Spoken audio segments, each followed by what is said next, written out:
Now, some of the things you've said so far are quite controversial, but let me take you in another controversial direction. There is when you mentioned the issue of security, and you talked of a lot of people being killed, part of that tally comes from the Fulani headsmen or headsmen farmers clashes. You are from a northern state. Let me leave it at that. What do you make of it? I come from the northern north because when a Muslim dies, do you know how he's buried? His head looks to the south and his legs to the north. And therefore, even a corpse cannot tell me north because I'm more north than the corpse. Maybe you didn't get my... I did. You did, but so I am a northerner, far, in fact, maybe nearly out of the north, maybe nearly out of Nigeria. I don't believe in the issue of the Fulani herdsmen and farmers clashes. You don't believe? I don't believe. Why? But I don't want to say anything to do the work for those in government. No, I'm not asking you as a member of government. Listen, if I talk, I know that people listen to me. People will take me seriously because they know that I don't joke, I don't speak double. Because those in government think they can do it. Let them explain to the people what is Fulani herdsmen and this. But I can dare say that it is lack of communication between those in authority and the governed. If they reach out and they are inclusive, the party should be a melting pot of ideas from all parts of the country, all religions, all tribes.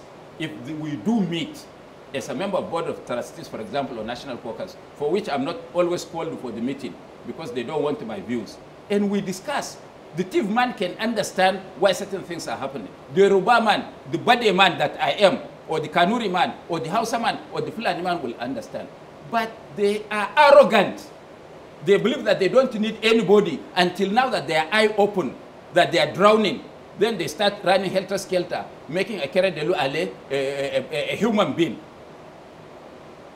That is their problem, exclusiveness. Even this issue of security, who do you talk to? If I have an information, who do I talk to? There was a time the Emir of Zing died about 2 years ago, and an attack was planned on the palace, and those that were eligible to be king in that place, I looked for everybody in this country, and I have their telephones, including the president, to tell him of the impending catastrophe that will happen. I couldn't get anybody at my own level.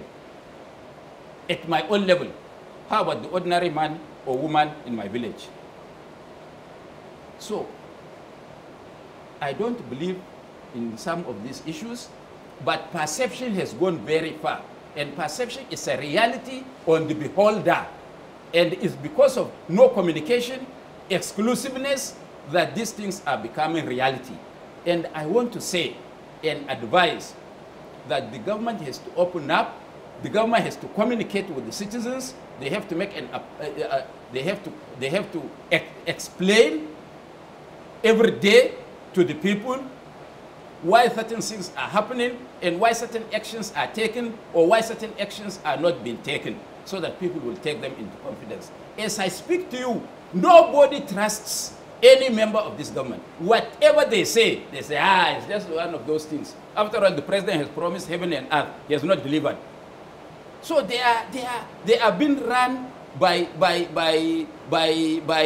acts of omission and commission on their side, and credibility. They don't have. They don't have. And all those that are around are psychopaths who are only looking to milk the country dry.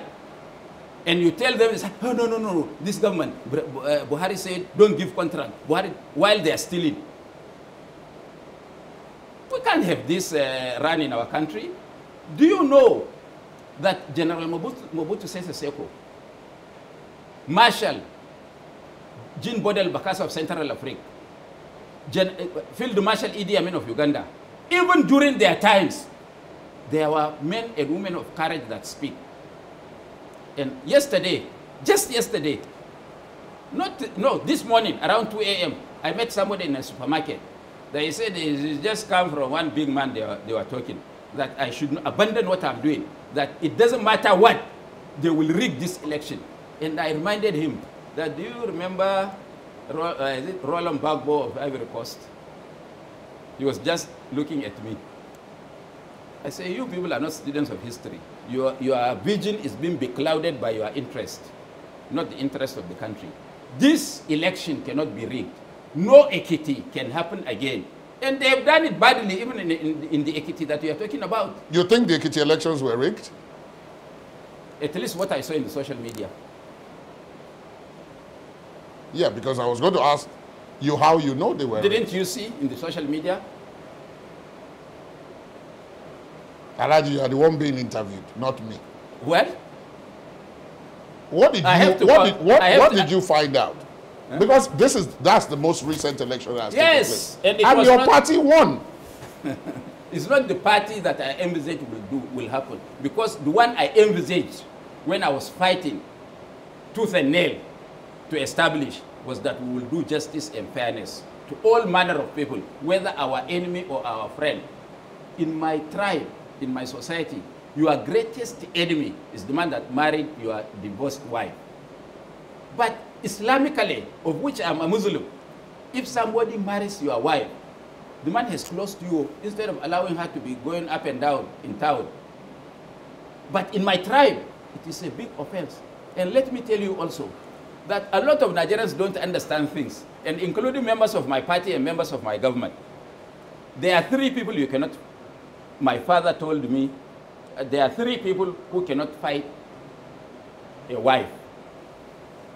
Do you know the 3 people? Please tell us. The king, the wealthy man or the rich man, and the learned man, that is the malam.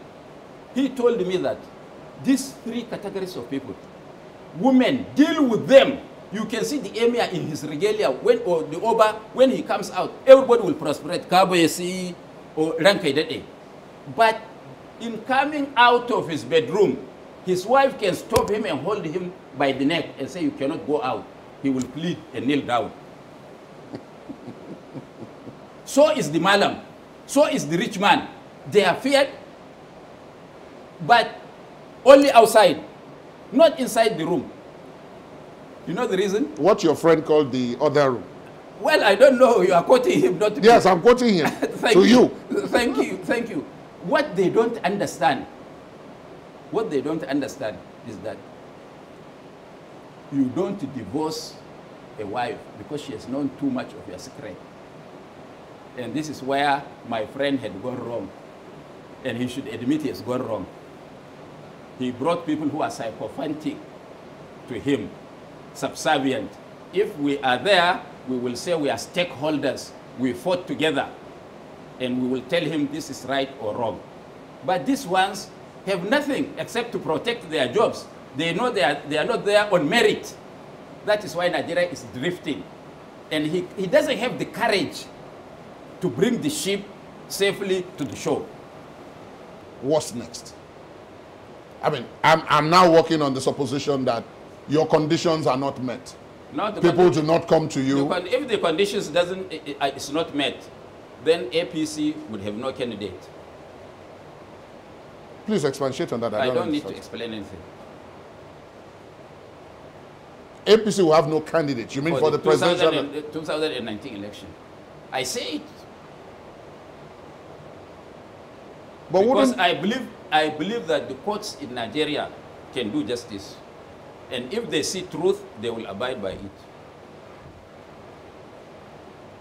And how would you feel? I don't want to say anything. No. How would you feel? Because that would amount to destroying the house you built with your own hand. When you go to court, the first man to go to court always assumes that he can get justice. That's his assumption. The courts may decide otherwise.